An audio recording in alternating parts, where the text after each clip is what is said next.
शेषाय गुणराशिने विद्याय शुद्धविद्याय मुखाय च नमो नमः। तपो विद्या विरक्त्यादि सद्गुणवो भाकरानहं वादिराजगुरुं वन्दे यद्ग्रीवदयाश्रयान्। पूज्याय राघवेन्द्राय सत्यधर्मरताय च अभ्युतां कल्पवृक्षाय नमतां कामधेनवे। श्रीगुरुभ्यो नमः।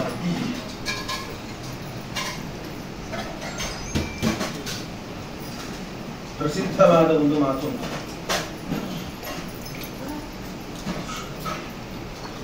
ಅಜರಾಮರವತ್ ಪ್ರಾಜ್ಞಃ ವಿದ್ಯಾಂ ಅರ್ಥಂಚ ಸಾಧಯೇತ್ ಗೃಹೀತ ಇವ ಕೇಶೇಷು ಮೃತ್ಯುನಾ ಧರ್ಮಮಾಚರೇತ್. ನಾವೆಲ್ಲ ಧರ್ಮವನ್ನು ಹೇಗೆ ಆಚರಿಸಬೇಕು ಅಂತ ಹೇಳುವಂತಹ ಮಾತು. ಇವತ್ತಿನ ಕಾಲಘಟ್ಟ ಹೇಗುಂಟು ಅಂತ ಹೇಳಿದ್ರೆ ನಾವೆಲ್ಲ ಯಾವುದರ ಹಿಂದೆ ಹೋಗ್ತಾ ಇದ್ದೇವೆ ಅಂತ ಹೇಳಿದ್ರೆ ಧರ್ಮದ ಹಿಂದೆ ಹೋಗ್ತಾ ಇಲ್ಲ. ಎಲ್ಲರೂ ಕೂಡ ಅರ್ಥದ ಹಿಂದೆ ಹೋಗ್ತಾ ಇದ್ದಾರೆ. ಅರ್ಥ ಇದ್ರೆ ಪೈಸಾ, ಎಲ್ಲ ದುಡ್ಡಿನ ಹಿಂದೆ ಹೋಗ್ತಾ ಇದ್ದಾರೆ. ಶಾಸ್ತ್ರಗಳು ಏನ್ ಹೇಳ್ತಾ ಉಂಟು ಅಂತ ಹೇಳಿದ್ರೆ ಅಜರಾಮರವತ್ ಪ್ರಾಜ್ಞಃ ವಿದ್ಯಾಂ ಅರ್ಥಂಚ ಸಾಧಯೇತ್. ದುಡ್ಡು ಹೇಗೆ ಸಂಪಾದನೆ ಮಾಡಬೇಕು ಅಂತ ಹೇಳ್ತಾ ಇದ್ದಾರೆ. ನೀವು ಈ ಜನ್ಮದಲ್ಲಿ ಅಜರಾಮರರು, ಇನ್ನೂ ಬದುಕಲಿಕ್ಕೆ ಸಾಕಷ್ಟು ವರ್ಷ ಉಂಟು ಅಂತ ಹೇಳುವ ಭಾವನೆಯಿಂದ ಈ ಅರ್ಥ ಸಂಪಾದನೆ ಮಾಡಬೇಕಂತೆ. ಅಂದ್ರೆ ನಾವೆಲ್ಲ ಹೇಗೆ ಸಂಪಾದನೆ ಮಾಡ್ತಾ ಇದ್ದೇವೆ? ಆಯ್ತು, ನನ್ನ ಲೈಫ್ ಇವತ್ತಿಗೆ ಮುಗಿಯಿತು, ನಾಳೆ ಏನು ಅಂತ ಗೊತ್ತಿಲ್ಲ, ಹಾಗಾಗಿ ಏನಿದ್ರು ಕೂಡ ಇವತ್ತೇ ಎಲ್ಲವನ್ನು ಸಂಪಾದನೆ ಮಾಡಬೇಕು ಹೇಳುವಂತ ತವಕದಲ್ಲಿ ಎಲ್ಲ ಧರ್ಮಾಚರಣೆಗಳನ್ನೆಲ್ಲ ಬದಿಗಿಟ್ಟು ಈ ಅರ್ಥ ಸಂಪಾದನೆಯಲ್ಲಿ ನಾವೆಲ್ಲ ಸಾಕ್ತಾ ಇದ್ದೇವೆ. ಅದಕ್ಕೆ ಈ ಶಾಸ್ತ್ರದಲ್ಲಿ ಹೇಳ್ತಾ ಇದ್ದಾರೆ, ಈ ಅರ್ಥ ಸಂಪಾದನೆಯನ್ನು ಮಾಡಬೇಕಾದ್ರೆ ಅಜರಾಮರ, ನನ್ನ ಜೀವನ, ನನ್ನ ಲೈಫ್ ಇನ್ನೂ ಬೇಕಾದಷ್ಟು ಸಮಯ ಉಂಟು ಹೇಳುವ ಭಾವನೆಯಲ್ಲಿಯೇ ಈ ಅರ್ಥ ಸಂಪಾದನೆ ಹಿಂದೆ ಹೋಗಿ. ಅದೇನು ಜಾಸ್ತಿ ಈ ಅರ್ಥ ಸಂಪಾದನೆಯಲ್ಲಿ ಆತಂಕ ಬೇಡ ಅಂತ, ಆ ಆಂಗ್ಸೈಟಿ ಬೇಡ, ಇನ್ನಷ್ಟು ಸಂಪಾದನೆ ಮಾಡಬೇಕು ಹೇಳುವ ತವಕ ಬೇಡ, ಇನ್ನು ಟೈಮ್ ಉಂಟು ಅಂತ ಹೇಳುವಂತಹ ಭಾವನೆ ಅರ್ಥ ಸಂಪಾದನೆಯಲ್ಲಿ ಇರಲಿ. ಅದೇ ರೀತಿಯಾಗಿ ವಿದ್ಯಾ ಸಂಪಾದನೆಯಲ್ಲಿಯೂ ಕೂಡ ಹಾಗೆ. ನಾಳೆ ಸಾಯುವವನಿಗೆ ಇವತ್ತು ವಿದ್ಯಾಭ್ಯಾಸ ಮಾಡಿ ಏನಾಗಬೇಕಾಗಿಲ್ಲ. ಅದೇ ರೀತಿಯಾಗಿ ವಿದ್ಯೆ ಸಂಪಾದನೆ ಮಾಡಬೇಕಾದರೂ ಕೂಡ ಇನ್ನಷ್ಟು ಲೈಫ್ ಉಂಟು, ನಾವು ನಿರಂತರವಾಗಿ ಅಧ್ಯಯನ ಮಾಡಬೇಕು ನನ್ನ ಲೈಫ್ ಪರ್ಯಂತ ಅಂತ ಹೇಳುವಂತಹ ಆ ಪ್ರಜ್ಞೆ ವಿದ್ಯಾ ಸಂಪಾದನೆಯಲ್ಲಿ, ಇನ್ನೊಂದು ಅರ್ಥ ಸಂಪಾದನೆಯಲ್ಲಿ, ಎರಡು ಈ ಸಂಪಾದನೆಯಲ್ಲಿ ನಮಗೆ ಅಜರಾಮರರಾಗಿದ್ದೇವೆ ಹೇಳುವಂತಹ ಭಾವನೆಯಿಂದಲೇನೆ ಈ ರೀತಿಯಾಗಿ ಸಂಪಾದನೆ ಮಾಡಬೇಕಾದ್ರೆ. ಆದರೆ ಧರ್ಮಾಚರಣೆಯನ್ನು ಮಾಡಬೇಕಾದ್ರೆ ಹಾಗೆ ಹೇಳಲಿಲ್ಲ. ಗೃಹೀತ ಇವ ಕೇಶೇಷು ಮೃತ್ಯುನ ಧರ್ಮಮಾಚರೇತು ಅಂತ ಹೇಳಿದ್ದಾರೆ. ಅಂದ್ರೆ ನಮ್ಮ ಜುಟ್ಟನ್ನ, ನಮ್ಮ ಈ ಶಿಖೆಯನ್ನ ಮೃತ್ಯು ಹಿಡಿದುಕೊಂಡಿದೆ, ಮೃತ್ಯುವಿನ ಕೈಯಲ್ಲಿ ಸಿಕ್ಕಾಕೊಂಡಿದ್ದೇವೆ, ನಾಳೆ ನಮ್ಮ ಮರಣ, ಇವತ್ತೇ ಈಗಲೇ ನಮ್ಮ ಮರಣ ಅಂತ ಹೇಳುವಂತಹ ಭಾವನೆಯಲ್ಲಿ ಧರ್ಮಾಚರಣೆ ಮಾಡಬೇಕಂತ. ಮನುಷ್ಯ ಯಾವಾಗ ಧರ್ಮಾಚರಣೆ ಮಾಡುವುದು? ಎಲ್ಲ ಆಫ್ಟರ್ 60 ಆದ್ಮೇಲೆ ಸಾಕು, ಇನ್ನು ಮಠ ಮಂದಿರ ಸುತ್ತೋಣ ಅಂತ ಹೇಳಿ ಅಲ್ಲಿವರೆಗೆ ಎಲ್ಲವನ್ನು ಮರೆತಿರ್ತೇವೆ ನಾವು. ದೇವರ ಪೂಜೆ ಬೇಡ, ಸಂಧ್ಯಾ ವಂದನ ಬೇಡ, ಏಕಾದಶಿ ಉಪವಾಸ ಬೇಡ, ಏನು ಬೇಡ, ಅದೆಲ್ಲ ಆಫ್ಟರ್ 60 ನೋಡೋಣ ಅಂತ ಹೇಳ್ತೇವೆ. ಅಲ್ಲಿ ಹಾಗೆಲ್ಲ ಹೇಳ್ತಾರೆ. ಇದೆಲ್ಲವೂ ಕೂಡ ಹೇಗೆ ಹೇಳಿದ್ರೆ ನಮ್ಮ ಮೃತ್ಯು ಇನ್ನೇನು ನಾಳೆ ಉಂಟು ಅನ್ನುವ ದೃಷ್ಟಿಯಲ್ಲಿ, ಅದೇನು ನಮ್ಮ ಜೀವನ ಪೂರ್ತಿ ನಮ್ಮ ಭಾವನೆ ಹೀಗೆ ಇರಬೇಕು ಅಂತ ಅರ್ಥ. ಸಾಯುವ ಕಾಲಕ್ಕೆ ಧರ್ಮದ ಪ್ರಜ್ಞೆ ಬಂದರೆ ಸಾಕಾಗೋದಿಲ್ಲ, ನಮ್ಮ ಜೀವನ ಪರ್ಯಂತ ಪೂರ್ತಿ ಈ ಧರ್ಮದ ಪ್ರಜ್ಞೆ ಇರಬೇಕು. ಅದಕ್ಕೆ ಹೇಗೆ ಧರ್ಮಾಚರಣೆ ಮಾಡಬೇಕು ಅಂತ ಹೇಳಿದ್ರೆ, ಇನ್ನೇನು ಮುಂದಿನ ಕ್ಷಣದಲ್ಲಿ ನನ್ನ ಮರಣ ಬರುತ್ತೆ, ನಂತರದಲ್ಲಿ ನಾನು ಧರ್ಮವನ್ನು ಆಚರಿಸಲಿಕ್ಕೆ ಆಗೋದಿಲ್ಲ, ಪುಣ್ಯ ಸಂಪಾದನೆ ಮಾಡ್ಲಿಕ್ಕೆ ಆಗೋದಿಲ್ಲ, ಅದೇನಿದ್ರು ಕೂಡ ಈಗಲೇ ಸಂಪಾದಿಸಬೇಕು ಹೇಳುವ ಭಾವ ಇದ್ದರೆ ಮಾತ್ರ ನಮ್ಮ ಜೀವನದ ಕೊನೆಯ ತನಕನೂ ಕೂಡ ನಮಗೆ ಧರ್ಮ ಪ್ರಜ್ಞೆ ಬರಲಿಕ್ಕೆ ಸಾಧ್ಯ. ಇದಕ್ಕೆ ಒಂದು ಸುಮ್ಮನೆ ಕಥೆಯನ್ನು ಹೇಳ್ತೇನೆ. ಒಬ್ಬ ಶ್ರೀಮಂತ ವ್ಯಕ್ತಿ ಇದ್ದಂತೆ. ಅವನಿಗೆ ಇದ್ದಕ್ಕಿದ್ದ ಹಾಗೆ ಧರ್ಮದ ಬಗ್ಗೆ ಬಹಳ ಅವನಿಗೆ ಆತಂಕ ಶುರುವಾಯಿತು. ಅವನ ಧರ್ಮದ ಬಗ್ಗೆ ಆತಂಕ ಬಂತು, ಪ್ರಜ್ಞೆ ಬಂತು, ಅವನಿಗೆ ತನ್ನ ಮೃತ್ಯುವಿನ ಭಯ ಬಂತು. ಇಷ್ಟು ವರ್ಷ ಆಯಿತು ನಾನೇನು ಧರ್ಮಾಚರಣೆ ಮಾಡಲಿಲ್ಲ, ಇನ್ನೇನಾದ್ರೂ ನನಗೆ ಮೃತ್ಯು ಬಂದ್ಬಿಟ್ರೆ ನಾನೇನು ಮಾಡಲಿ ಅಂತ ಹೇಳಿ ಅವನಿಗೆ ಮೃತ್ಯುವಿನ ಭಯ ಆರಂಭ ಆಯಿತು. ಸರಿ, ಅವನು ಮೃತ್ಯು ದೇವತೆಯನ್ನ ಕುರಿತು ತಪಸ್ ಮಾಡಲಿಕ್ಕೆ ಆರಂಭ ಮಾಡಿದಂತಹ ಸಂದರ್ಭದಲ್ಲಿ ಮೃತ್ಯು ಭಯ ಬಂದಾಗ ಮೃತ್ಯು ದೇವತೆ ಪ್ರತ್ಯಕ್ಷ ಆಯಿತು. ಪ್ರತ್ಯಕ್ಷ ಆದಾಗ ಏನು ಬೇಕು ಅಂತ ಕೇಳಿದ ಮೃತ್ಯು ದೇವತೆ. ಈ ವ್ಯಕ್ತಿ, ಶ್ರೀಮಂತ ವ್ಯಕ್ತಿ ಕೇಳಿದ, ನನ್ನ ಮರಣ ಹತ್ತಿರಕ್ಕೆ ಬಂದಾಗ ನನಗೆ ನೀನು ಸೂಚನೆ ಕೊಡಬೇಕು, ನೀನು ನೋಟಿಸ್ ಕೊಟ್ಟು ಬರಬೇಕು, ಒಮ್ಮೆಲೆ ಬಂದು ನೀನು ನನ್ನನ್ನು ಸಾಯಿಸಬಾರದು ಅಂತ ಮೃತ್ಯು ದೇವತೆಗೆ ಇವನು ಕೇಳಿಕೊಂಡಂತೆ ಮೃತ್ಯು ದೇವತೆ ಆಯ್ತು ತಥಾಸ್ತು ಅಂತ ಹೇಳಿದ್ದಾನೆ. ಸರಿ, ಇವನು ಈ ಶ್ರೀಮಂತ ವ್ಯಕ್ತಿ ಬಹಳ ಸಂತೋಷದಿಂದಲೇ ಜೀವನವನ್ನು ಸಾಗಿಸ್ತಾ ಇದ್ದ. ಇದ್ದಕ್ಕಿದ್ದಾಗೆ ಮೃತ್ಯು ದೇವತೆ ಮತ್ತು ನಿನ್ನ ಸಮಯ ಅವಧಿ ಹೋಗಿದ್ದು ಕರ್ಕೊಂಡು ಹೋಗ್ತೇನೆ ಅಂತ. ಈ ವ್ಯಕ್ತಿಗೆ ಬಹಳ ಸಿಟ್ಟು ಬಂತು. ಅಲ್ಲ, ನಾನು ಅಷ್ಟು ತಪಸ್ಸು ಮಾಡಿ ನಂತರ ಹೊರ ಕೇಳ್ಕೊಂಡಿದ್ದೆ, ನಾನು ಈಗ ನನಗೆ ಮೃತ್ಯು ಭಯ ಬರಬೇಕಾದ್ರೆ ನನಗೊಂದು ನೋಟಿಸ್ ಕೊಟ್ಟು ಬರಬೇಕು, ನೀನು ಮೊದಲೇ ನನಗೆ ಸೂಚನೆ ಕೊಡಬೇಕಿತ್ತು, ಸೂಚನೆ ಕೊಟ್ಟು ನೀನು ಹಾಗೆ ಬಂದಿದ್ದೀನಿ, ನೀನು ಮಾಡಿ ತಪ್ಪಲ್ವಾ, ಮೋಸ ಅಲ್ವಾ ಅಂತ ಹೇಳಿ ಈ ವ್ಯಕ್ತಿ ಆ ಮೃತ್ಯು ದೇವತೆಗೆ ಒಂದು ಕಂಪ್ಲೇಂಟ್ ಮಾಡಿದ. ಮೃತ್ಯು ದೇವತೆ ಹೇಳಿದಂತೆ, ಇಲ್ಲ, ನಾನು ನಿನಗೆ ಒಂದಲ್ಲ, ಎರಡಲ್ಲ, ಮೂರಲ್ಲ, 4 ಬಾರಿ ನೋಟಿಸ್ ಕೊಟ್ಟಿದ್ದೇನೆ. ನನ್ನ 4 ನೋಟಿಸ್ ಅನ್ನು ಕೂಡ ನೀನು ರಿಫ್ಯೂಸ್ ಮಾಡಿದ್ದೀನಿ, ನೀನು ತಗೊಳ್ಳಿಲ್ಲ. ನೀನು ಏನು ಅರ್ಥ ಆಗ್ಲಿಲ್ಲ ಇವನಿಗೆ. ಮೊದಲನೇ ನೋಟಿಸ್ ಕೊಟ್ಟೆ, ನಿನ್ನ ಕಣ್ಣು ಮಂಜಾಗುವಂತೆ ಮಾಡಿದೆ. ನಾನು 40 ಬರುತ್ತೆ ನೋಡಿ, ನಮ್ಗೆ 40 ವರ್ಷ ಆದ ಕೂಡಲೇ ಕಣ್ಣು ಮಂಜಾಗುವಂತೆ ಮಾಡಿದೆ. ಆ ಕಣ್ಣಿಗೆ ನೀನು ಒಂದು ಕನ್ನಡಕವನ್ನು ಹಾಕಿಕೊಂಡಿ, ಅದನ್ನು ಮರೆತು ಬಿಟ್ಟೆ. ಸ್ವಲ್ಪ ಸಮಯ ಹೋದ ಮೇಲೆ ಕೂದಲುಗಳೆಲ್ಲ ಬಿಳಿಯಾಗುವಂತೆ ಮಾಡಿದೆ. 2ನೇ ನೋಟಿಸ್ ಕೊಟ್ಟೆ, ಆ ಕೂದಲಿಗೂ ಬಣ್ಣ ಹಾಕಿಕೊಂಡಿ. 3ನೇ ನೋಟಿಸ್ ಕೊಟ್ಟೆ, ಆ ಹಲ್ಲೆಲ್ಲ ಉದುರ್ತಾ ಬಂತು. ಹಲ್ಲು ಉದುರಿದ್ರು ಕೂಡ ಹಲ್ಲಿಗೂ ನೀನು ಸೆಟ್ ಇಟ್ಕೊಂಡಿ. 3ನೇ ನೋಟಿಸ್ ಅನ್ನು ನೀನು ಬಿಟ್ಟುಬಿಟ್ಟಿ. 4ನೇ ನೋಟಿಸ್ ಕೊಟ್ಟೆ, ಚರ್ಮಗಳೆಲ್ಲ ಕೂಡ ಸುಕ್ಕುಗಟ್ಟಲಿಕ್ಕೆ ಆರಂಭ ಆಯ್ತು. ಅದಕ್ಕೂ ಕೂಡ ಮೇಕಪ್ ಮಾಡ್ಕೊಂಡು ಅದನ್ನು ಮುಚ್ಚಿಬಿಟ್ಟಿ. ಹೀಗೆ ಪ್ರತಿಯೊಂದು ಬಾರಿ 4 ಬಾರಿ ನೋಟಿಸ್ ಕೊಟ್ಟರು, ನಿನ್ನ ಮೃತ್ಯು ಭಯ ಹತ್ತಿರ ಆಗ್ತಾ ಉಂಟು ಅಂತ ಹೇಳಿ 4 ಬಾರಿ ನೋಟಿಸ್ ಕೊಟ್ಟದನ್ನು ನೋಟಿಸ್ ಸ್ವೀಕಾರ ಮಾಡಲಿಲ್ಲ. ಇವಾಗ ನೀನು ನಾನು ಹೇಳದೆ ಬಂದಿದ್ದು ಹೇಗೆ ಹೇಳ್ತೀಯಪ್ಪ ಅಂತ ಈ ಮೃತ್ಯು ದೇವತೆ ಎಚ್ಚರಿಸ್ತಂತೆ. ಹಾಗಾಗಿ ಧರ್ಮಾಚರಣೆ ಹೇಗೆ ಮಾಡಬೇಕು ಅಂತ ಹೇಳಿದ್ರೆ, ನಾಳೆ ನಮ್ಮ ಮೃತ್ಯು, ಹಾಗಾಗಿ ನಾವು ಇವತ್ತು ಈ ಒಂದು ಧರ್ಮಾಚರಣೆ ಮಾಡಬೇಕು ಹೇಳುವ ಭಾವನೆ ಇದ್ದಾಗ ಮಾತ್ರ ಅದು ಜೀವನ ಪೂರ್ತಿ ಮಾಡೋಣ ಅಂತ ಅನಿಸುತ್ತೆ. ಇಲ್ಲ ಅಂದ್ರೆ ಟೈಮ್ ಉಂಟ್ರಿ, ನಾಳೆ ಮಾಡೋಣ, ನಾಡ್ದು ಮಾಡೋಣ. ಶಾಲೆಗೆ ಹೋಗುವ ಮಕ್ಕಳು ಏನಾದ್ರೂ ಉಪವಾಸ ವ್ರತ ಮಾಡ್ತೇವೆ, ನಾವು ಸಂಧ್ಯಾ ವಂದನೆ ಮಾಡ್ತೇವೆ ಅಂತಂದ್ರೆ ನಾವೆಲ್ಲ ಪೋಷಕರೇನು ಹೇಳ್ತೇವೆ, ಮಾಡಬೇಡಿ ಹೇಳ್ತೇವೆ. ಇವು ಪಾಪ ಸ್ಕೂಲ್ ಓದಬೇಕು, ಹೋಮ್ವರ್ಕ್ ಇದೆ, ಮಾಡೋದು ಬೇಡ. ಇದು ಏಕಾದಶಿ ಉಪವಾಸ ಕೂಸಿಗೆ ಬಹಳ ಕಷ್ಟ ಆಗುತ್ತೆ, ಆಮೇಲೆ ಮಾಡಿ, ದೊಡ್ಡವನಾದ್ಮೇಲೆ ಮಾಡ್ಲಿ. ಯಾವಾಗ ದೊಡ್ಡವನಾಗೋದು? ಈಗ ಸಣ್ಣವನು ಅಂತ ಹೇಳಿ ಮಾಡ್ಲಿಕ್ಕೆ ಕೊಡೋದಿಲ್ಲ, ದೊಡ್ಡವರಾದ್ಮೇಲೆ ಆಫೀಸ್ ಉಂಟು ಅಂತ ಮಾಡ್ಲಿಕ್ಕೆ ಕೊಡೋದಿಲ್ಲ, ಆಮೇಲೆ ಇನ್ನು 60 ಆದ್ಮೇಲೆ ಮಾಡ್ಲಿಕ್ಕೆ ಆಗೋದಿಲ್ಲ. ಒಟ್ಟು ನಮ್ಮ ಜೀವನ ಏನಾಗಿದೆ ಅಂದ್ರೆ, ಜೀವನ ಪೂರ್ತಿ ಧರ್ಮಾಚರಣೆಯನ್ನೇ ಮಾಡಲಿಕ್ಕೆ ಆಗದೇ ಇರುವಂತ ಪರಿಸ್ಥಿತಿ ಆಗಿ ಹೋಗಿದೆ. ಅದಕ್ಕೆ ಹೇಳಿ ಹಾಗೆ ಮಾಡಬೇಡಿ. ಯಾವಾಗ ನಮಗೆ ದೇವರು ಈ ದೇಹಕ್ಕೆ ಶಕ್ತಿಯನ್ನು ಕೊಟ್ಟಿರುತ್ತಾನೋ ಅವತ್ತಿನಿಂದ ನಾವು ಧರ್ಮಾಚರಣೆಯಲ್ಲಿ ಶ್ರದ್ಧೆಯನ್ನು ಇಟ್ಟುಕೊಂಡು ಮುಂದುವರೆದ್ರೆ, ಸಣ್ಣ ವಯಸ್ಸಿನಲ್ಲಿ ಆ ಸಂಸ್ಕಾರ ಕೊಟ್ಟರೆ ಮಾತ್ರ ಅದು ದೊಡ್ಡವರಾದ್ಮೇಲೆ ಅದು ನಮ್ಮಲ್ಲಿ ಜಾಗೃತ ಆಗಲಿಕ್ಕೆ ಸಾಧ್ಯ. ಹಾಗಾಗಿ ಸಣ್ಣ ಮಕ್ಕಳಿಗೆ ನಾವು ಒಳ್ಳೆಯ ಸಂಸ್ಕಾರವನ್ನು ಕೊಡೋಣ.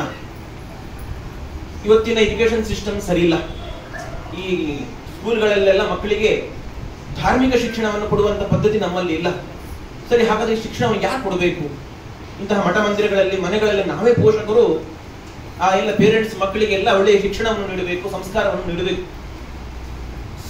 ಸಣ್ಣ ಮಕ್ಕಳಿಗೆ ಎಲ್ಲ ಉಪನಯನ ಸಂಸ್ಕಾರವನ್ನು ಮಾಡ್ತೇವೆ. ಮುನಿಗೆ ಮಾಡಬೇಕಾದ್ರೆ ಬಹಳ ವೈಭವದಿಂದ ಮಾಡ್ತೇವೆ. ಅದೇ ಶ್ರದ್ಧೆ, ಅದೇ ಪ್ರಜ್ಞೆ ನಮಗೆ ಮುಂಜುವಿಯಾದ ಮರುದಿವಸ ಇರುವುದಿಲ್ಲ. ಆ ಮಕ್ಕಳು ಸಂಧ್ಯಾ ವಂದನೆ ಮಾಡಬೇಕು ಹೇಳುವ ಕಳಕಳಿ ನಮ್ಮ ಆ ಪೋಷಕರಿಗೆ ಇರುವುದಿಲ್ಲ. ಆ ಮುಂಜಿ ಮಾಡಬೇಕಾದ್ರೆ ಹೇಗೆ ನಾವು ಮಕ್ಕಳಿಗೆ ಎಷ್ಟು ಶ್ರದ್ಧೆಯಿಂದ ನಾವು ವೈಭವದಿಂದ ಮಾಡ್ತೇವೋ ಅದೇ ಶ್ರದ್ಧೆ ನಮಗೆ ಮರುದಿವಸ ಇರಬೇಕು. ಅದಿದ್ದಾಗ ಮಾತ್ರ ನೀವು ಮಾಡಿದ ಮುಂಜಿ ಸಾರ್ಥಕವಾಗ್ತದೆ.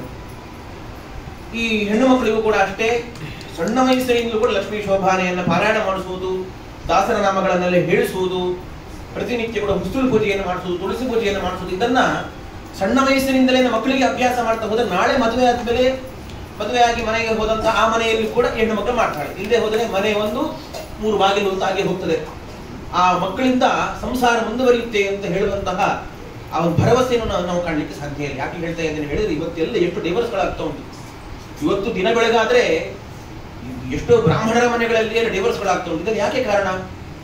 ಸಂಸಾರದಲ್ಲಿ ಯಾಕೆ ಆಸಕ್ತಿ ಬರ್ತಾ ಇಲ್ಲ ಅಂತ ಹೇಳಿ, ಧರ್ಮದಲ್ಲಿ ಅವರಿಗೆ ಶ್ರದ್ಧೆ ಹುಟ್ಟಲಿಲ್ಲ. ಅವರಿಗೆ ಮದುವೆ ಎಂದ್ರೆ ಏನು ಹೇಳುವಂತ ಅರ್ಥವೇ ಈಗಿನ ಜನರೇಷನ್ಗೆ ಗೊತ್ತಾಗ್ತಾ ಇಲ್ಲ. ಹಾಗಾಗಿ ಮಕ್ಕಳಿಗೆ ಈ ಸಂಸ್ಕಾರಗಳ ಬಗ್ಗೆ, ನಮ್ಮ ಧರ್ಮದ ಬಗ್ಗೆ ಪ್ರಜ್ಞೆಯನ್ನ ಆರಂಭದಲ್ಲಿ ನಾವು ಮೂಡಿಸಿದರೆ ಮಾತ್ರ ಒಂದು ಉತ್ತಮ ಸಮಾಜ, ಒಂದು ಉತ್ತಮ ಸೊಸೈಟಿ ನಿರ್ಮಾಣ ಆಗ್ಲಿಕ್ಕೆ ಸಾಧ್ಯ. ಇಲ್ಲದೆ ಹೋದ್ರೆ ನಾವು ಇಷ್ಟೆಲ್ಲ ಮಠ ಕಟ್ಟಿ ನಾಳೆ ಈ ಮಠಕ್ಕೆ ಬರುವವರು ಯಾರೂ ಇಲ್ಲ ಅಂತ ಆಗ್ತದೆ. ಖಾಲಿ ಅರ್ಚಕರು, ಟ್ರಸ್ಟಿಗಳು, 4 ಜನ ವಯಸ್ಸಾದವರು ಇದ್ರೆ ಅವ್ರು ಮಾತ್ರ ಬಂದು ಹೋಗ್ಬೇಕು, ಅಂತ ಯುವಕ್ಸ್ ಯಾರೂ ಬರೋದಿಲ್ಲ. ಹಾಗಾಗಿ ನಮ್ಮ ಯುವಕರಿಗೆ, ಯುವತಿಯರಿಗೆ, ಈ ಯೂತ್ಸ್ಗೆ ಒಂದು ಧರ್ಮದ ಬಗ್ಗೆ ಪ್ರಜ್ಞೆಯನ್ನು ಕೊಡುವಂತಹ ಕಾರ್ಯಕ್ರಮಗಳು ಇಂತಹ ಮಠ ಮಂದಿರಗಳಲ್ಲಿ ಆದಾಗ ಮಾತ್ರ ಈ ಮಠ ಕಟ್ಟಿದ್ದು ಕೂಡ ಸಾರ್ಥಕ ಆಗ್ತದೆ. ಹಾಗಾಗಿ ಅಂತಹ ಪ್ರಜ್ಞೆ ನಮ್ಮಲ್ಲಿ ಬೆಳೆಯಲಿ. ವಾದಿರಾಜರು ಕೂಡ ಹಾಗೆ ಮಾಡಿದ್ದಾರೆ. ಅಂದ್ರೆ ಒಬ್ಬ ವ್ಯಕ್ತಿ ಹುಟ್ಟಿನಿಂದ ಆರಂಭಿಸಿ, ಒಬ್ಬ ಪುಟ್ಟ ಬಾಲಕನಿಂದ ಆರಂಭಿಸಿ ಒಬ್ಬ ಸಾಯುವ ಹಣ್ಣು ಮುದುಕನವರೆಗೂ ಕೂಡ ಅವನು ಧರ್ಮವನ್ನು ಆಚರಿಸಬೇಕು ಹೇಳುವಂತಹ ಆ ಕಳಕಳಿ ಅದು ವಾದಿರಾಜಗುರು ಸಾರ್ವಭೌಮನಿಗಿತ್ತು. ಇವತ್ತು ನೋಡಿ ಸಣ್ಣ ಮಕ್ಕಳು ಕೂಡ ಹೇಳೋಕ್ಕೆ ಆಗೋ ರೀತಿಯಲ್ಲಿ ಒಂದು ಹಯಗ್ರೀವ ಸ್ತುತಿ, ಹಯಗ್ರೀವೇತಿ ವಾದಿನಂ ನರಂ ಮುಂಚಂತಿ ಪಾಪಾನ ದರಿದ್ರಮಮ ಯೋಚಿತ ಅಂತೇಳಿ ಒಂದು ಪುಟ್ಟ ಸ್ತೋತ್ರಗಳು. ಮಕ್ಕಳೆಲ್ಲ ಈ ಸ್ತೋತ್ರಗಳನ್ನು ಹೇಳಬೇಕು ಅಂತ, ಒಂದು ಪ್ರಾತಃ ಸ್ತೋತ್ರ, ಹಯಗ್ರೀವ ಸ್ತೋತ್ರ ಅಂತ ಹೀಗೆ ಪುಟ್ಟ ಸ್ತೋತ್ರಗಳನ್ನು ರಚಿಸಿಕೊಟ್ಟು ಮಕ್ಕಳೆಲ್ಲ ಇದನ್ನು ಹೇಳಿ ಮಕ್ಕಳು ಉದ್ಧಾರ ಆಗಿ ಮಕ್ಕಳಿಗೆ ಒಳ್ಳೆ ವಿದ್ಯೆ ಬರಲಿ, ಒಳ್ಳೆ ಸಂಸ್ಕಾರ ಬರಲಿ ಅಂತ ವಾದಿರಾಜರು ಪುಟ್ಟ ಮಕ್ಕಳಿಂದ ಆರಂಭಿಸಿ ಹೆಣ್ಣು ಮಕ್ಕಳಿಗೆ ಲಕ್ಷ್ಮೀ ಶೋಭಾನೆ, ಅನೇಕ ದಾಸರ ನಾಮಗಳು, ಕೀರ್ತನೆಗಳು, ಇನ್ನು ಹಣ್ಣು ಮುದುಕರಿಗೂ ಕೂಡ ಆಗುವ ರೀತಿಯಲ್ಲಿ ಒಬ್ಬ ವೃದ್ಧ ಇದ್ದಂತೆ ವಾದಿರಾಜರ ಕಾಲದಲ್ಲಿ. ಪ್ರತಿನಿತ್ಯ ವೃದ್ಧ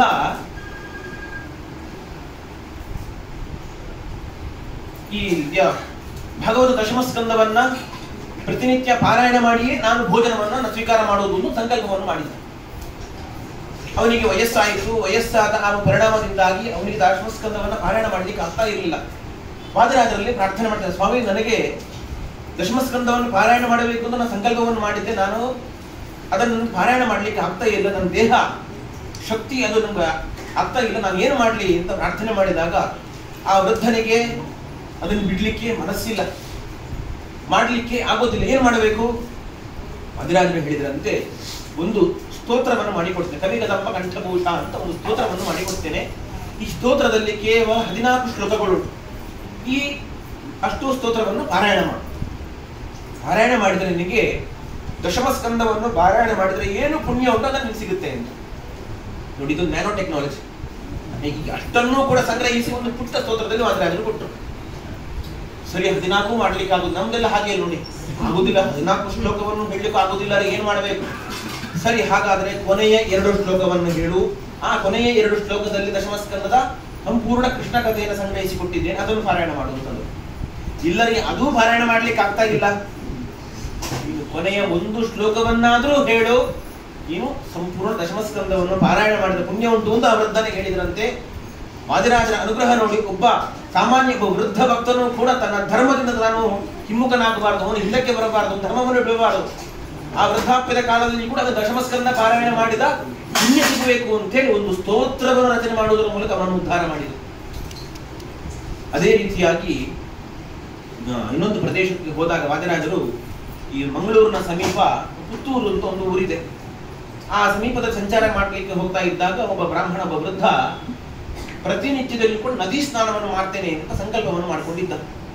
ನದಿ ಸ್ನಾನ, ಮುಳುಗಿ ಸ್ನಾನ ಮಾಡಬೇಕು, ನದಿ ಸ್ನಾನ ಮಾಡಬೇಕು ಅಂತ ಸಂಕಲ್ಪವನ್ನು ಮಾಡ್ಕೊಂಡಿದ್ದ. ಅದೇನಾಯಿತು, ಚಳಿ, ಆವಾಗ ಚಳಿಗಾಲದಲ್ಲಿ ಅವನಿಗೆ ಸ್ನಾನ ಮಾಡಲಿಕ್ಕೆ ಬಹಳ ಕಷ್ಟ ಆಗ್ತಾ ಇತ್ತು. ವೃದ್ಧ ಬೇರೆ, ವಯಸ್ಸಾಗಿತ್ತು, ದೇಹ ಆಗ್ತಾ ಇರಲಿಲ್ಲ, ಚಳಿಯಲ್ಲಿ ಸ್ನಾನ ಮಾಡ್ಲಿಕ್ಕೆ ಆಗ್ತಾ ಇರಲಿಲ್ಲ. ವಾದಿರಾಜರು ಆ ಒಂದು ಸಮಯದ ಸಂಚಾರಕ್ಕೆ ಬಂದಾಗ ವಾದಿರಾಜರಲ್ಲಿ ಪ್ರಾರ್ಥನೆ ಮಾಡಿ, ಸ್ವಾಮಿ ನನ್ನ ಒಂದು ಸಂಕಲ್ಪ ಉಂಟು, ಪ್ರತಿನಿತ್ಯ ಅವಗಾಹನ ಸ್ನಾನ ಮಾಡ್ತೇನೆ, ಮುಳುಗಿ ಸ್ನಾನ ಮಾಡ್ತೇನೆ ಅಂತ ಒಂದು ಸಂಕಲ್ಪ ಉಂಟು, ನನಗೆ ಮಾಡ್ಲಿಕ್ಕೆ ಆಗ್ತಾ ಇಲ್ಲ ಸ್ವಾಮಿ, ಏನು ಮಾಡ್ಲಿ ಅಂತ ಒಬ್ಬ ವೃದ್ಧ ಒಂದು ಪ್ರಾರ್ಥನೆ ಮಾಡಿದಾಗ ವಾದಿರಾಜರು, ನೀನು ಚಿಂತಿಸಬೇಡ, ಚಳಿ ಆಗುತ್ತೆ ಅಂತ ಹೇಳಿ ನೀನು ಅಂದ್ರೆ ಈ ನದಿಗೆ ಮುಳಲಿಕ್ಕೆ ಆಗ್ತಾ ಇಲ್ಲ ಅಂತ ಹೇಳಿದ್ದೆ, ನಿನಗೆ ಒಂದು ಚಳಿ ಆಗದೇ ಇರುವ ರೀತಿಯಲ್ಲಿ ಒಂದು ವ್ಯವಸ್ಥೆ ಮಾಡ್ತೇನೆ ಅಂತ ವಾದಿರಾಜರು ಅನುಗ್ರಹ ಮಾಡಿದರು.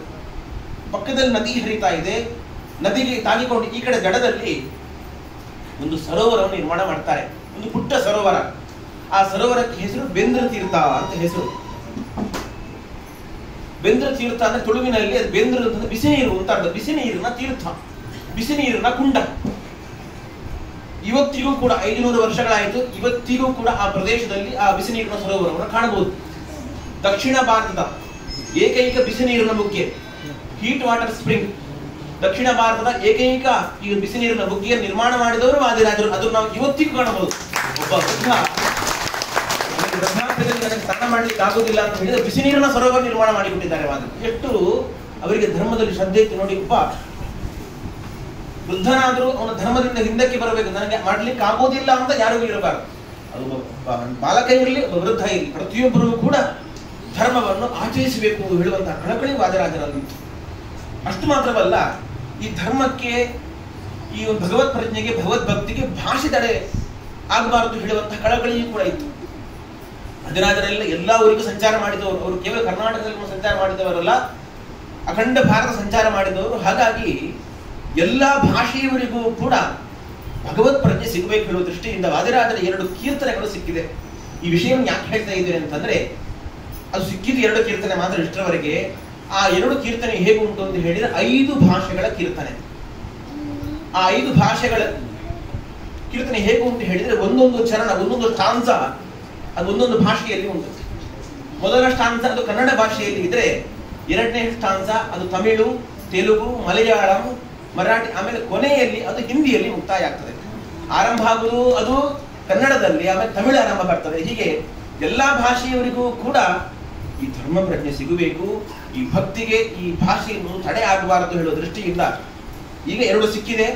ಅದೆಲ್ಲ ಪ್ರಸಿದ್ಧಿ ಇದೆ. ಈಗ ನಾನೇನು ಬಲ್ಲೆ ನಿನ್ನ ಮಹಿಮೆಗಳನ್ನು ನೀರಜಾಕ್ಷ ಮುಕುಂದ ಅಂತ ಹೇಳಿ ಅದನ್ನೆಲ್ಲ ಅನೇಕ ಮಂದಿ ಹಾಡಿದ್ದಾರೆ. ಈ ಕೀರ್ತನೆಯಲ್ಲಿ ಮಾತ್ರ 5 ಭಾಷೆಯನ್ನು ಬಳಸಿದ್ದಾರೆ. ಹೀಗೆ ಈ ಒಂದು ಧರ್ಮಕ್ಕೆ ಅದಕ್ಕೆ ವಯಸ್ಸಿನ ಅಂತರ ಇಲ್ಲ, ಭಾಷೆಯ ಅದಕ್ಕೆ ತಡೆ ಇರಬಾರದು. ಹೀಗೆ ಪ್ರತಿಯೊಬ್ಬರೂ ಕೂಡ ಧರ್ಮವನ್ನು ಆಚರಿಸಬೇಕು ಹೇಳುವಂತ ಕಳಕಳಿ ಇದ್ದು, ಅದು ವಾದಿರಾಜ ಗುರು ಸಾರ್ವಭೌಮರು ಅವರ ಸ್ಮರಣೆಯನ್ನು ನಾವು ಮಾಡಿಕೊಂಡಿದ್ರೆ ನಮ್ಮ ಜೀವನ ಅದು ನಿರಂತರವಾಗಿ ಧರ್ಮ ಮಾರ್ಗದಲ್ಲಿ ಹೋಗಲಿಕ್ಕೆ ಸಾಧ್ಯ. ಅವರ ಅನುಗ್ರಹ ನಮ್ಮೆಲ್ಲರ ಮೇಲೆ ಇರಲಿ ಅಂತ ಹೇಳಿ ನಾವು ಈ ಒಂದು ಸಂದರ್ಭದಲ್ಲಿ ವಿಶೇಷವಾಗಿ ಅವರಲ್ಲಿ ಪ್ರಾರ್ಥನೆಯನ್ನು ಮಾಡುತ್ತಾ, ಇವತ್ತಿನ ದಿವಸ ಈ ಒಂದು ರಾಘವೇಂದ್ರ ಮಠದಲ್ಲಿ ವಾದಿರಾಜರಿಂದ ಪೂಜೆ ಮಾಡಲ್ಪಟ್ಟಂತಹ ಎಲ್ಲ ಪ್ರತಿಮೆಗಳ ಭುವರಾಹ ದೇವರ, ಹೇಗ್ರಿಯೋ ದೇವರ, ವೇದವ್ಯಾಸ ದೇವರ, ಸಂಸ್ಥಾನ ದೇವರ ಪೂಜೆ ಇವತ್ತಿಲ್ಲಿ ಪ್ರಾತಃ ಕಾಲದಲ್ಲಿ ಆಗಿದೆ. ಈ ಒಂದು ಸಾಯಂಕಾಲ ಭೂತರಾಜರ ವಿಶೇಷ ಬಲಿಪೂಜೆಯಾಗಿದೆ. ಆ ಒಂದು ಪೂಜೆಯಿಂದ ಭಗವಂತ, ಗುರುಗಳು, ವಾದಿರಾಜರು, ಭೂತರಾಜರು ವಿಶೇಷವಾಗಿ ಪ್ರಸನ್ನರಾಗಿ ಎಲ್ಲ ಭಕ್ತರ ಮನಸ್ಸಿನ ಎಲ್ಲ ಕ್ಲೇಶಗಳನ್ನು ಪರಿಹಾರ ಮಾಡಿಕೊಟ್ಟು ಅವರವರ ಅಭೀಷ್ಟವನ್ನೆಲ್ಲ ದೇವರು ನೀಡಲಿ ಅಂತ ಈ ಸಂದರ್ಭದಲ್ಲಿ ವಿಶೇಷವಾಗಿ ಭೂತರಾಜರಲ್ಲಿ, ವಾದಿರಾಜರಲ್ಲಿ, ಹೈಗ್ರೀವ ದೇವರು ವಿಶೇಷವಾಗಿ ಪ್ರಾರ್ಥನೆ ಮಾತನ್ನು ಮುಗಿಸ್ತಾ ಇದ್ದೀವಿ. ಶ್ರೀಕೃಷ್ಣ.